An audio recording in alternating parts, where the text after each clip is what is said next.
Hi there, and welcome to episode 181 of the ADHD Adults podcast. I'm James Brown, the man who thought Running on Fumes was a good title for the album he'll never write. And as always, I'm joined by Dr. Alex Connor, whose energy levels are so low he's legally classed as a non-renewable energy source. And of course, Mrs AuDHD, who's running purely on the power of hope and denial. Alex, hi. And it's a hello from me. What?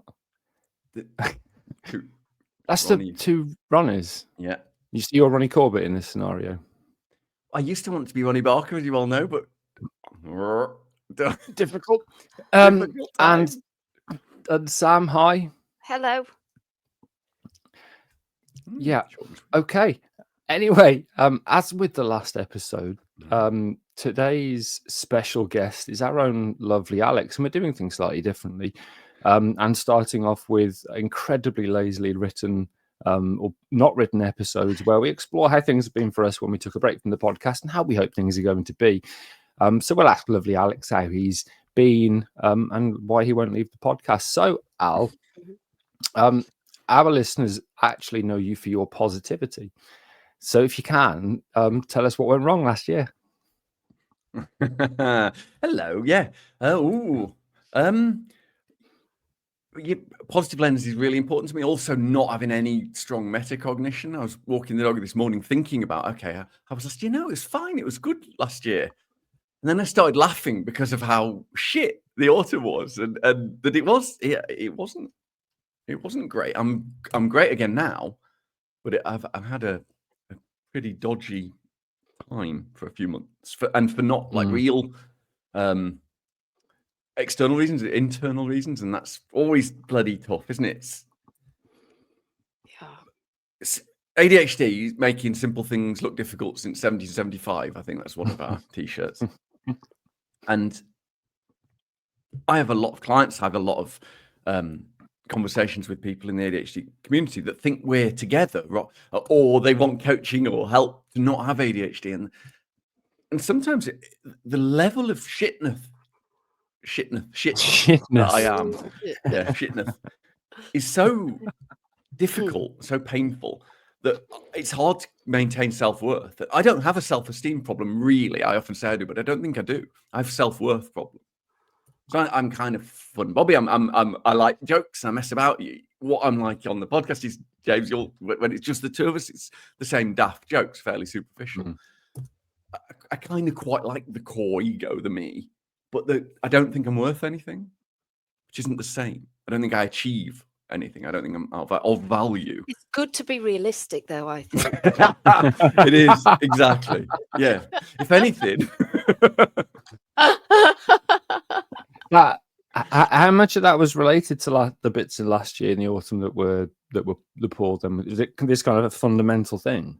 Yeah, it was, and I was struggling a bit with. So when you live in a little village where it's your in-laws and people, and it's not your culture, and you're developing it, it's quite hard to get your needs met. Ding. In your needs. I was feeling pretty isolated and struggling to maintain everything. The book writing was brilliant, and that saved me, and the podcast saves me. But it was very hard to feel self-worth, and when you feel judged for what you're not good at, and oh god, I hate one of the things I really hate that gets up my goat is that I like words and I love quotes, and some of my favorite quotes that hit me every day come from you two. And I really hate that. I couldn't be less pleased about it. Almost every day I look at critical thinking on the internet and I think of Sam's thing. No, that's two people. You've made a mistake. That's two different groups. You see it all the time when people are going, this is hypocritical. They say this and then they say that. And I now think, yeah, that's two groups every time.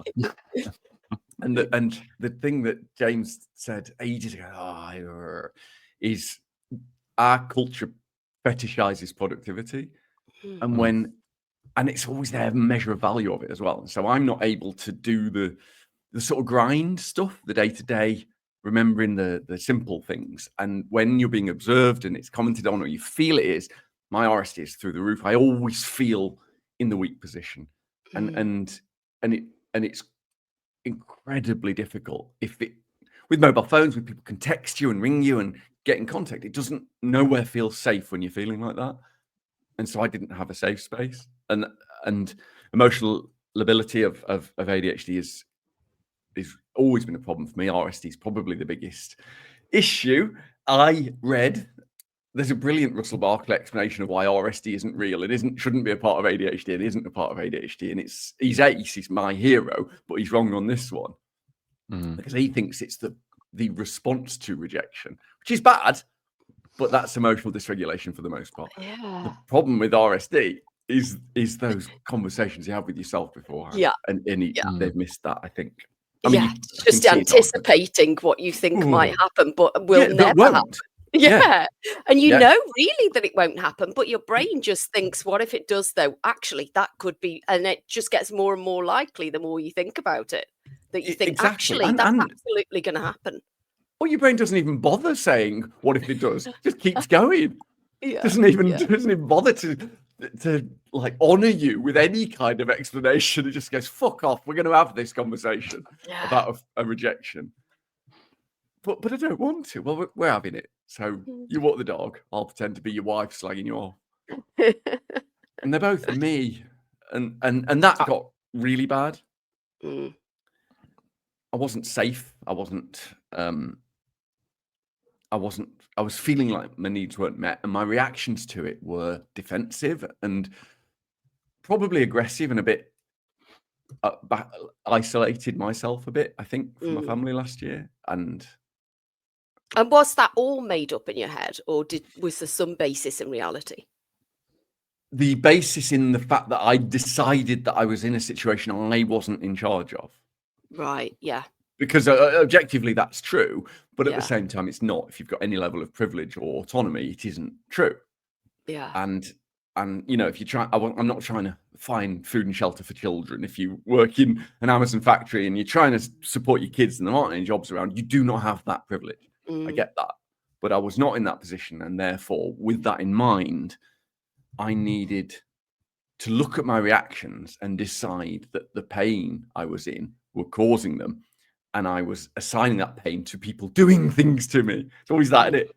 They're doing this. They said they did this to me, or they tried to do that. No, they didn't. Your reaction to that is a choice, and you get a choice. And I spoke to some people. One particularly was unhelpful. I can't remember his advice, but it was stupid and bad-haired and vampiric. Bad But hair. the other two, no, it was very helpful. I don't want to go on about it because it makes me feel sick to my core. That's nice. And I got some professional help as well, which is really useful. If you do get a bit of coaching, you know, it's okay to have one session. People don't seem to realize, how many sessions do I have to block? No, it's if you just need to talk with someone for an hour, that's also okay. You can do that. And I spoke to a couple of professionals, shout out to SJ and Sally, who know who they are, to get some professional support, really. And it was more about integrative psychology with me and figuring out what it is that I don't like to be doing, how I'm reacting, and what pain is leading to that. Because SJ said to me, I don't know if I'm allowed to say, no, so I'm the one that's saying confidential stuff.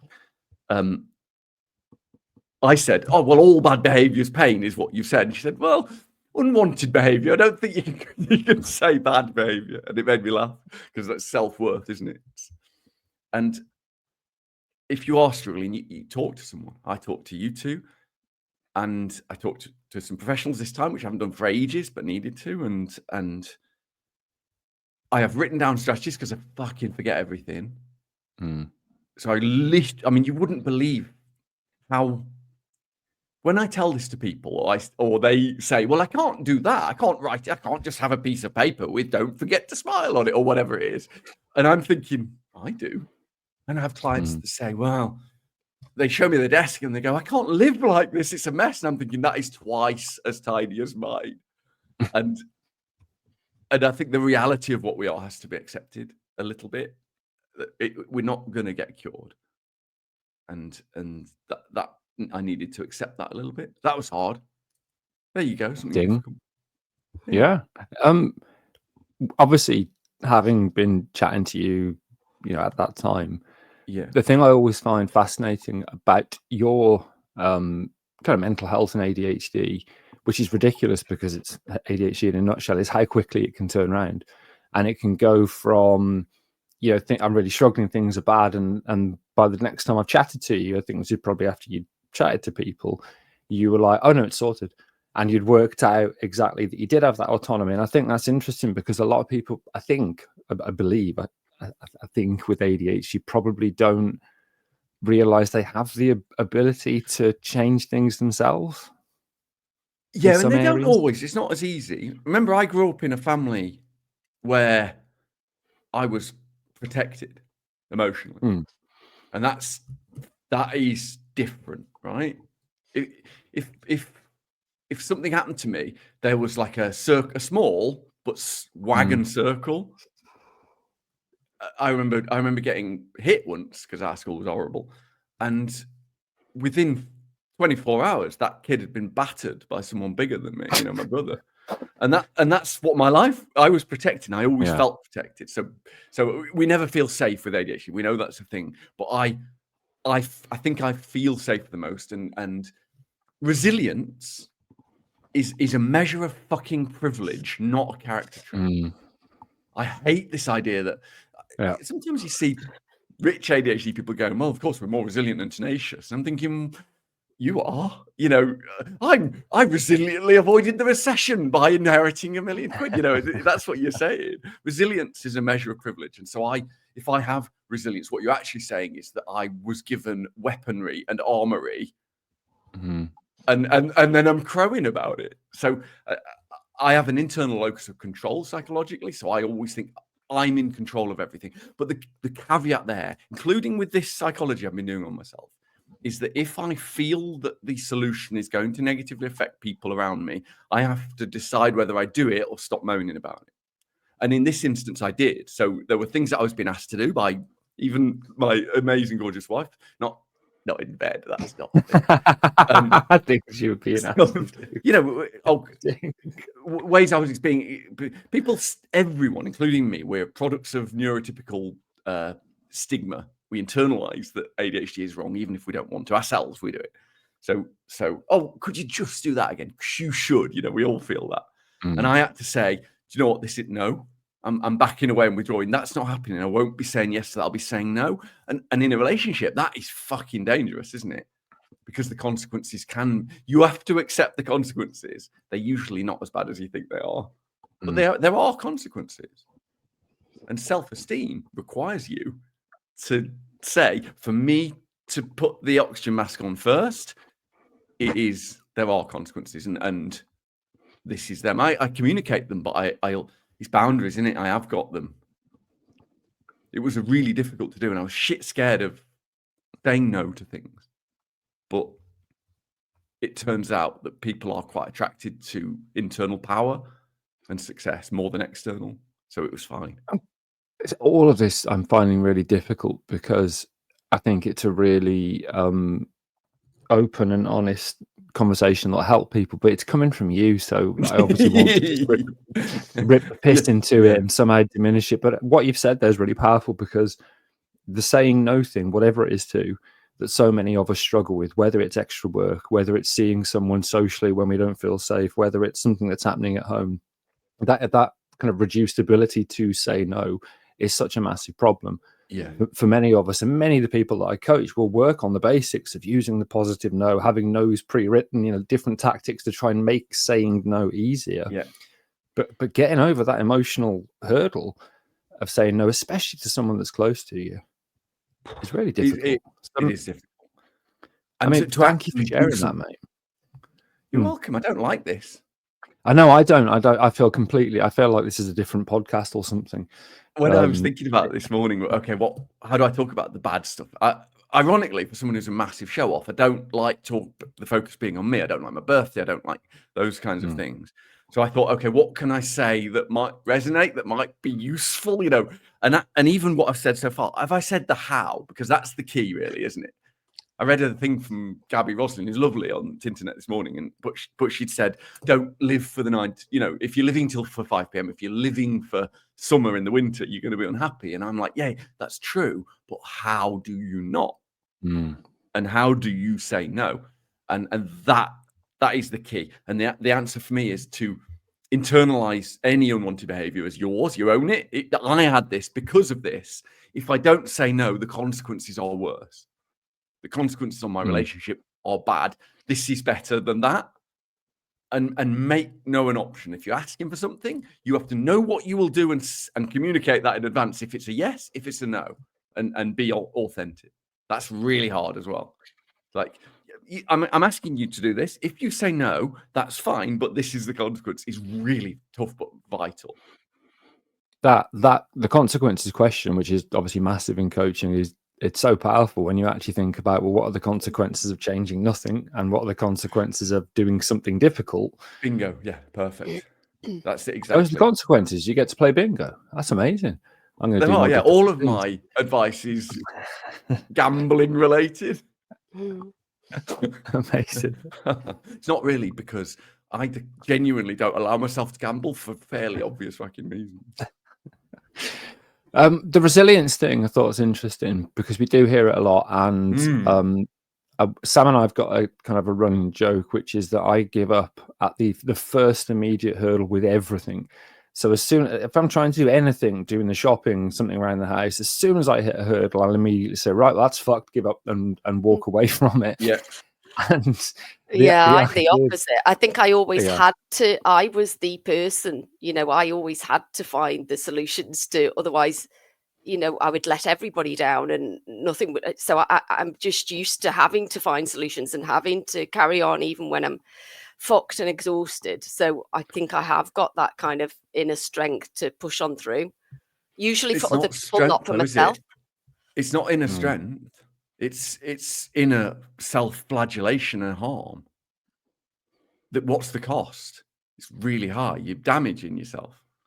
But I don't see it that way. No, of course you don't. And James doesn't see it as a good thing that he gives up, but it sometimes is. Yeah, definitely. We often give up on big projects because we make the overall project the goal, and that's a mistake. That should be some kind of an impact of our goals, and really knowing what the next step is and doing it, and that should be the only goal. With hopefully the impact being the fucking.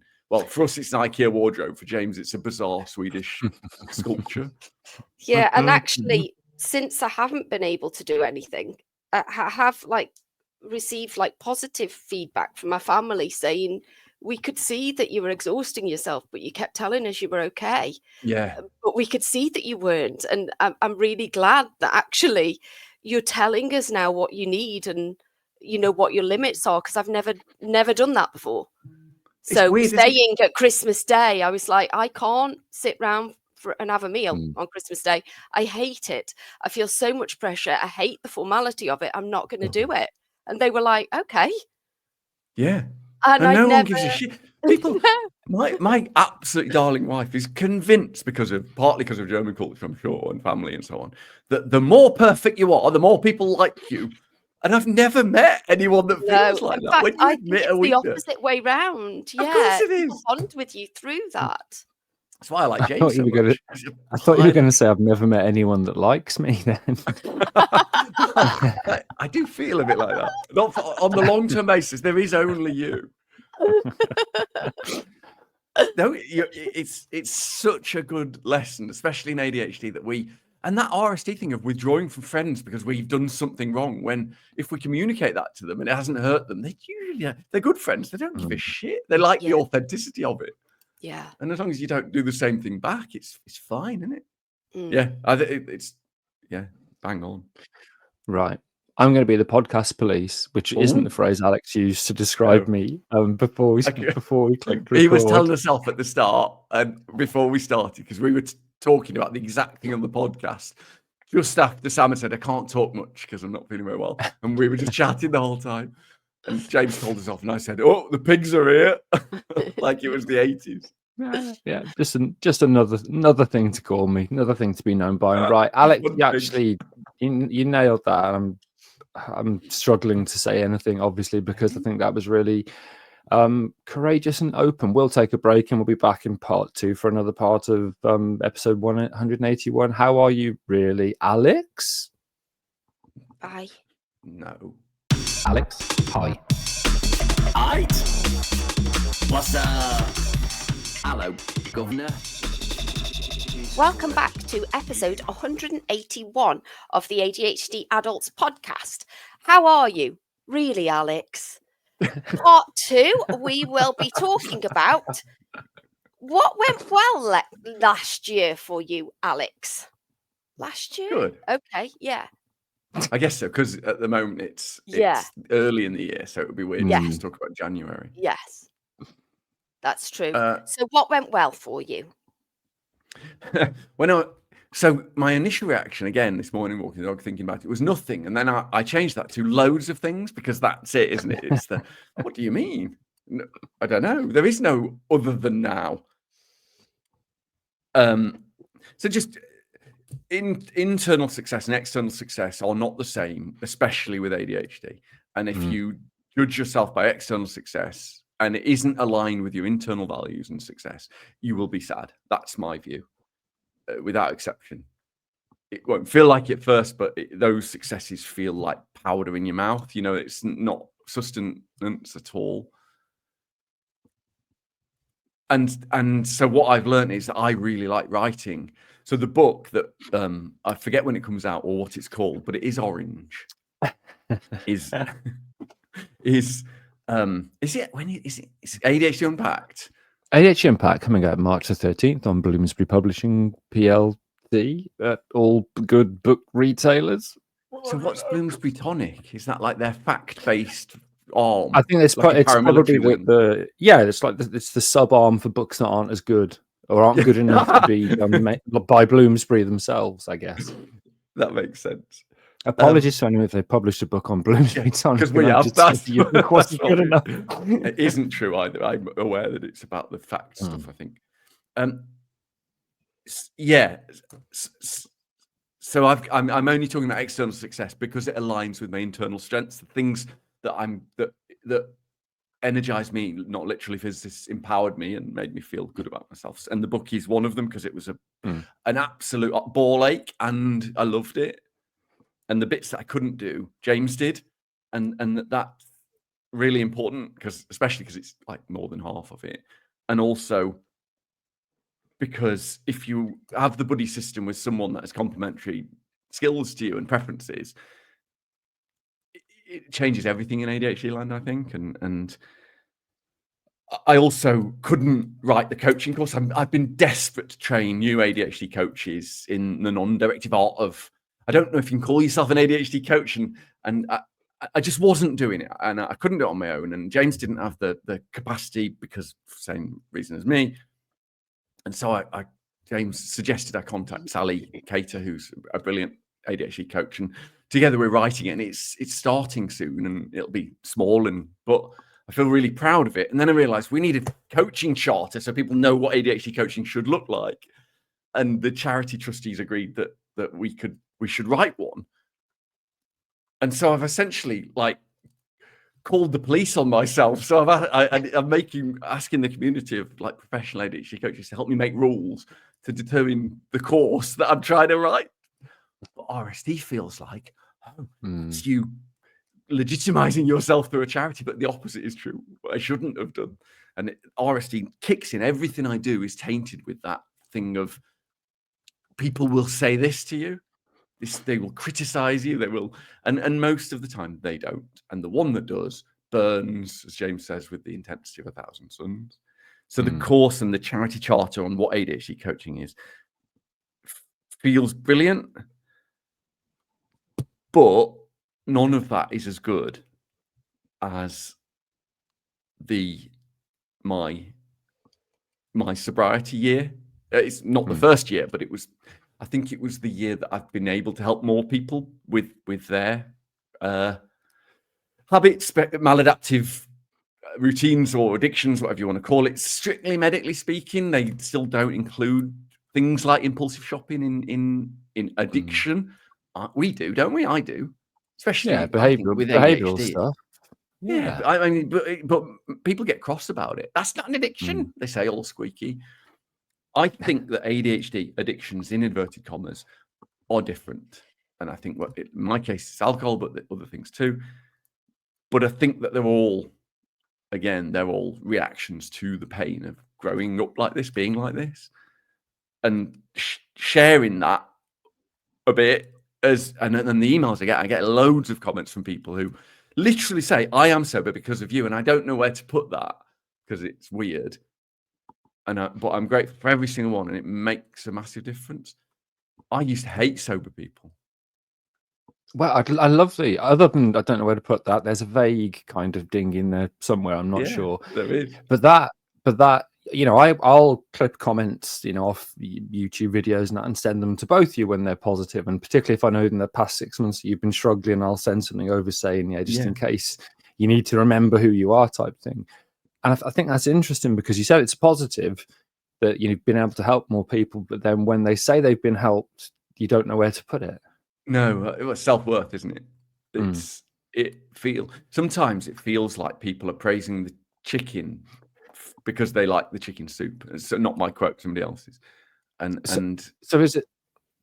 Go on. Is it the process, not the outcome? They're helping people, not necessarily them then telling you they've been helped. That kind of makes you feel... it's ADHD, emotional instability. Right. I love it and I'm grateful and I want it externally validated. I want them to write and it means something. And yet it hurts. It feels, it's weird, right? You two must be able to relate to that. When someone says you've done something good, you go, fuck off. But you believe it as well at the same time. I used to actually just accuse people of lying until James taught me that you shouldn't do that. I'd say, why are you lying to me? I'm perfectly aware of what I'm capable of. Why would you been a dick for? Yeah. And James was saying, that's not nice, Sam, when people give you a compliment and you tell them that they're lying.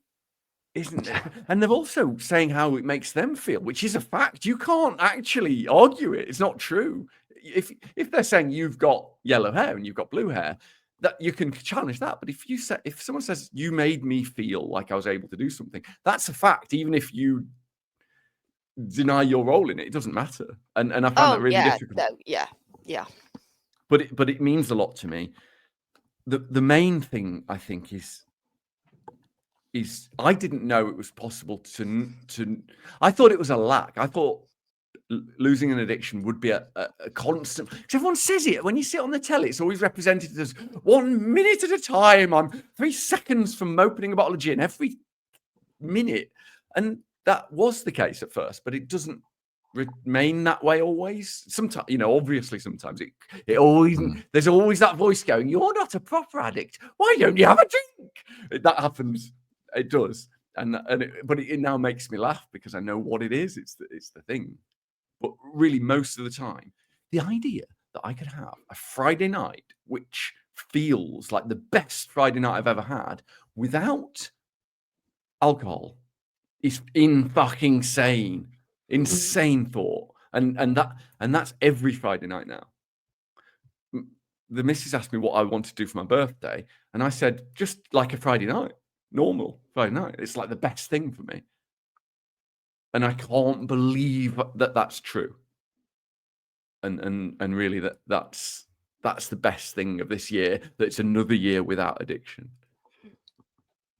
That's lovely. Oh, God, I'm saying kind things about you. This is awful. Just quickly, because I was happy that you were sad as well, James. Sorry. Yes, yeah, that's okay. Help. It's good. It does help. Gives me a bit more fuel to that burning eternal fire of loathing. This is something obviously I struggle with, and the thing that I like is that you as a person externally haven't changed that much. You're still, you're still fun. You're still Alex. You're still funny. You're still clever. And I do wonder how much of the addiction was part of your identity, because this is one of the things I'm struggling with. I still have this identity as somebody who uses substances, and alongside the actual physical and behavioral addictions, part of me doesn't want to be the future James that used to engage with substances, if that makes sense. Yeah, and you are objectively, I will never say this again, cooler than, that is important to you, isn't it? I will listen to Coldplay and sing along. Yesterday I was dancing to Rizzo. That's the mouse from Muppets. You know, the flick my hair, check my nails. I won't know. No, it's good song. But I'm not cool, is the point, and I don't think anybody ever thinks I am. But you are, and I think that's an added layer of personality that makes it difficult to not do substances. It was a part of my personality. It was part of my culture. I remember all of my family around me as a kid, the wider family. It was a joke, but people would say that working is a big problem for the drinking classes. That was the thing that was said, and I felt that it wasn't possible to be happy. And with ADHD, I get bored fucking easily. The domestic anxiety is a destroyer of me. And having a couple of hours, 4 till 6, which is just for me, even though I've got kids, even though I've got a gorgeous wife, I want to spend time with them. If the thing that they want me to do isn't in line with me feeling like the time is mine, you know, even if I can't watch children's program, I can't go to the park, I can't do, shall we just pop out? It's likely to be a no in that time. I can do it afterwards, I can do it before. I'm dead selfish. And I clarify why. And what's shocked me again, Sam, even though I'm that stupid, just like you were saying about Christmas, they're dead supportive about it. Oh, yeah, of course. We'd love you, you know, feeling good about not drinking. So how can we make that happen? And and I still, years later, I still struggle to remind myself that it's okay. It's okay to say, I can't do that because that's my fucking idiot time. You know, it's my drinking time. My witching hour, I used to call it. Well, I thought it's 4 to 6 your masturbation hour. And I like that joke partly because it's 2 hours, not an hour. Really good. That's my favourite bit about it. And then I also had a follow-up about a tsunami of jism, but I can't really be bothered to do it. So there's no point to even answer that question, really. No, I think I probably should, though. It is, but more recently, it's only started to be me that I've masturbated. I live in a village. That's it, really. Is lovely. Again, boundaries, boring sobriety, but it does require self-love. So it kind of is the masturbatory hour. Yeah, nice. Well, but we haven't, just to kind of round off the good things for Alex, we haven't got time for another game, Alex, so that'll please you. That'll please you greatly. And instead, letter singular from me probably. Instead, we'll take a break that will last literally seconds, and then we'll be back for the third part. See you in a bit. Bye. No.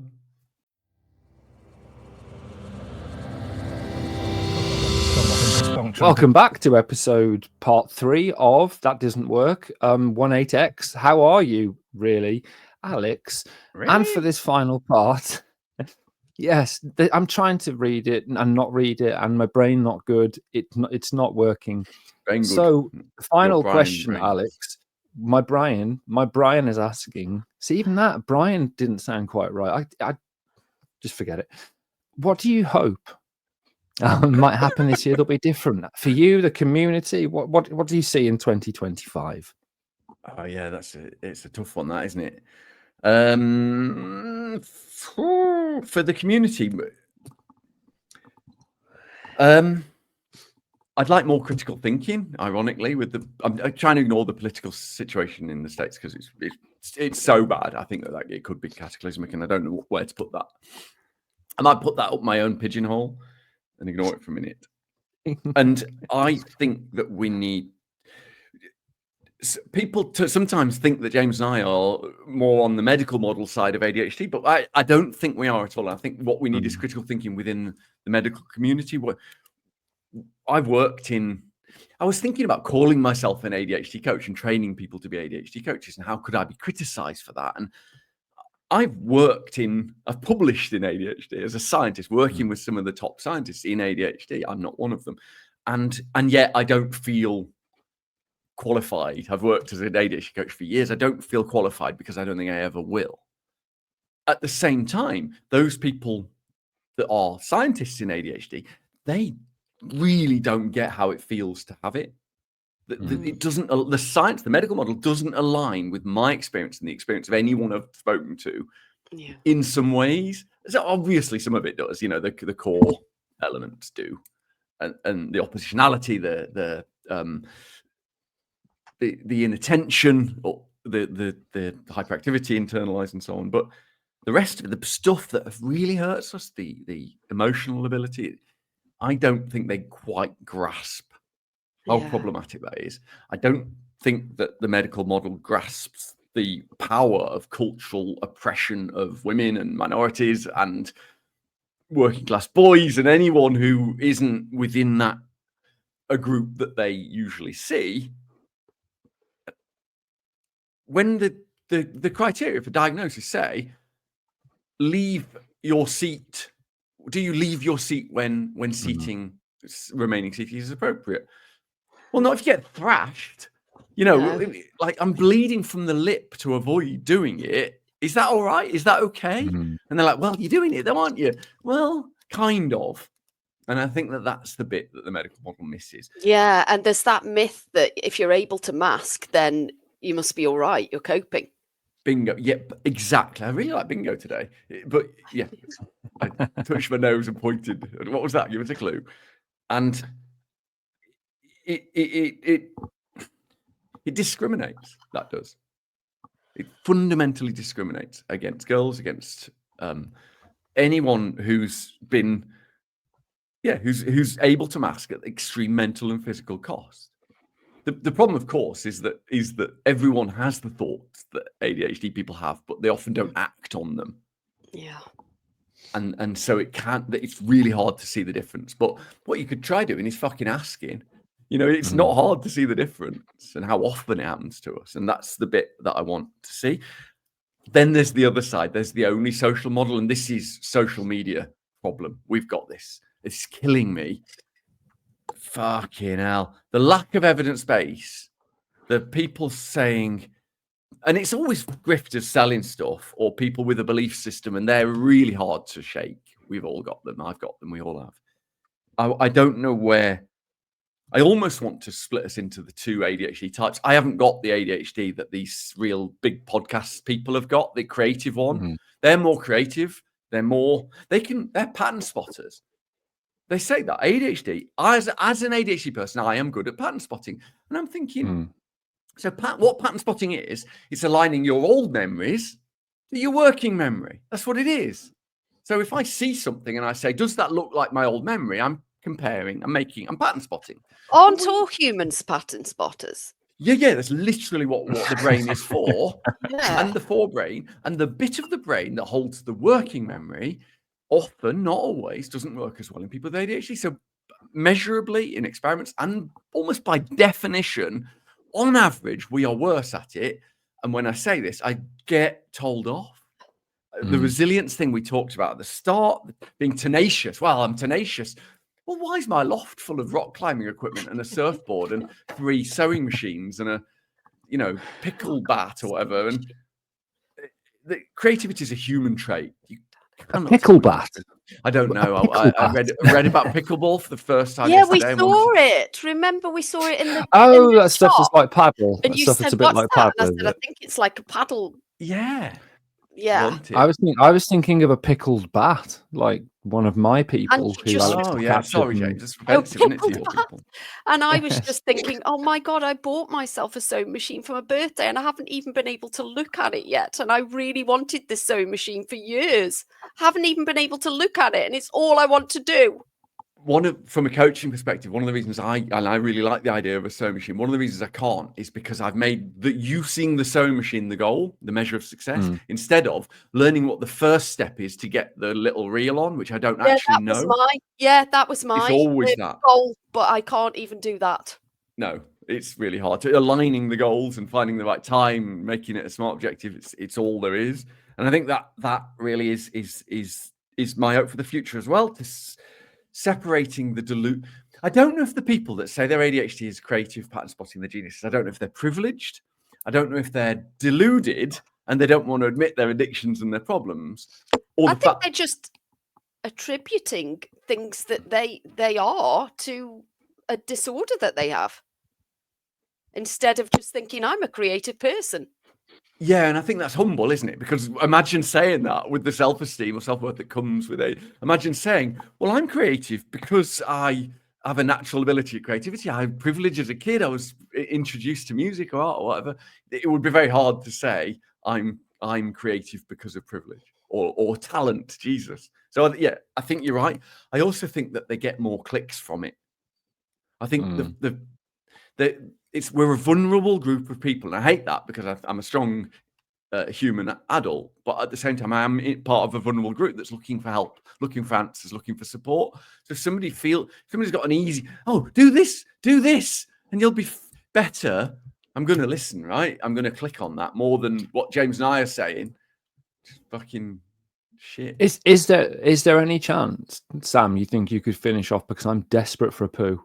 Like really desperate. Yeah, okay. Well, I'm going to go and have a poo. If you guys just, I don't know. So I mean, we've probably got 5 minutes left, I guess. But I'm going to go and do that. Yeah, and if I'm back, great. But if you finish, obviously just leave everything on because it has to upload. So this might be goodbye for me, everybody. And if it is, goodbye. But I might be back in a bit. Okay, we'll put that in post, Sam. Yeah, I think, like you've said before as well, we can be creative because we have to be to get through life. We have to be creative with finding different ways to do things because we can't do them the normal way a lot of the time. That's it. And that's the only superpower there is. And some people say superpowers, and that's what they mean. And I respect that. And I say it too. But what they mean, it is a bit like having muscly arms when you're in a wheelchair. That it's not really the same as an innate biological difference. We always joke, actually. I went through this. Sorry, my brain. I went through the autism diagnosis process with my little brother. And I was his informant and had like a 3-hour interview because it's really, really in depth. And then after he was, no, but it'll be fine. It'll be fine. He doesn't listen. Nobody I know actually supports me by listening to this. Anyway, yeah. What was I saying? Oh, yes. So when he got his diagnosis, as said in the family group, my other brother said, "Oh, can I take you to the casino? Can you count cards?" And we both said, no, that's the good autism. We don't have that one. Because we always joke that there are lots of people who are autistic or have ADHD and have this superpower from it. But we don't have any of that. We just have the shitness. We just have all the shit parts of it with none of apart from the joy that I feel. I don't feel like I have any. I'm not able to see numbers in the air or colours when people say their name or whatever. I don't have any of that. I can't draw the Houses of Parliament from memory or do anything. Special interests when you're ADHD, is it weird because your special interest changes, or do you have one but you get bored? So it does change quite often with me. There are special interests that I've had for, photography was probably my first one, and I'm not as into it now as I have been before, but it's still something that I am interested in. But that deep interest only lasts for a short amount of time for me, and then I kind of move on because my brain just gets, so I get really annoyed because I can't stick at a special interest long enough to actually get good at anything. Yeah, which is ADHD as well, isn't it? It's but you get the double whammy. Yeah. It's like ADHD is like two conditions working against each other, isn't it? You can't have pooed already. Not always. I could hear. I kept the headphones in, so I could hear all of that while I was having a poo. And all I was thinking was, how's this got anything to do with how Alex is going to have things better in the next year? What are his hopes? I leave this podcast for about 3 minutes. And that's what happens. Right. Okay. My hopes myself are I'm not hoping for continued sobriety because it isn't a hope. I've made it a routine. It just isn't. I don't do the live day to day. If you do and that works for you, that's great. The AA system, it doesn't work at all for me. The AA system, I've made it just a rule and a fact. And the only hard bit is saying I am an addict because I feel fraudulent because I'm not one of the proper ones. And so I'm making sure I allow myself to say that sometimes. I don't say alcoholic usually unless I'm trying to shock someone for external validation or attention. I say use disorder. But what I really hope for this year is that I will continue to keep the boundaries that allow me to do things I'm good at. And the impact of that, I hope, is that to start the second book, if the first one's successful, which I hope it will be, to get the coaching course going, to make new coaches, to open new clients. From a personal perspective, absolutely maintaining mental stability, a peaceful wildness, if you will, James. What was the first episode you said that in? It was early on, I'm sure. It was really early on, yeah. And it annoyed stand me by then. it. It is annoying. And because you managed to get variants of it in the book a couple of times, I noticed. And I obviously, because I stopped proofreading at this point, couldn't really get annoyed about it until I had to read it out at an audiobook. And I'm like, oh, come on, I've got to read this out and pretend there's not vomit in the back of my mouth. I also managed to get when you look in a mirror in, didn't I? And you had to read that out. Yeah, you did. Yeah, you did.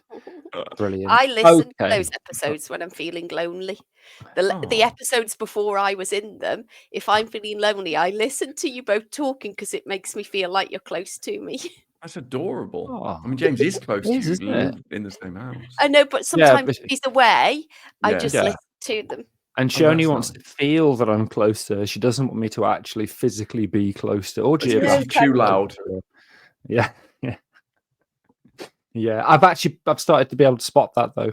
Is if Sam says, "Oh, do you want to put the telly on?" and I'll start farting around, and then I'll think, "Hang on, she doesn't like the telly." Oh, I'm eating. I'm eating loud. Yeah. There's almost a panic in my voice, and I'm like, "Just put anything on. It doesn't matter what you put anything on quickly." Wow. Oh, that's good. Oh, I'm existing around my wife. Yeah. Sorry. Yeah. Anyway, that wonderfully self-indulgent episode, 181 of the ADHD Adults podcast, where we let Alex bare his soul, safe in the knowledge that people will have already given up after my episode. Oh, good.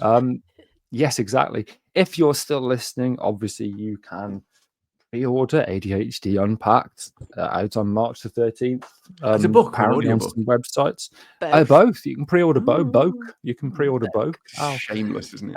And if you want to get in touch, you can do via the website www.theadhdadults.uk or something. We'll see you next time for Sam's episode. That'll be a long one. Bye-bye. Bye. Ding. Bye, all. Trigger warning, klaxon. Klaxon. Big klaxon. No. Trigger warning, klaxon. Klaxon. Oh, I was stroking Pauline the other day and I said, and I'm sure you will identify with this, Alex, but I said, have you ever just been stroking one of the cats and you just imagine what it would be like to strangle one of them and have them die in your hands? And James went, what? No, I haven't. And I was like, what? You never have intrusive thoughts like that? That I'm not going to strangle my own cat because I fucking love all animals. I'm vegan. I wouldn't even strangle a cockroach. If you could strangle a cockroach, I bet it'd be really hard because they're kind of armored. But anyway, like my own cats, I love them. I'm not going to strangle them. But your brain does go, you've got her neck in your hand there. You could just snap it. How would that feel? It's not a thought that I want to have, but I have it. But James made me feel like I was like you, like a monster, Alex.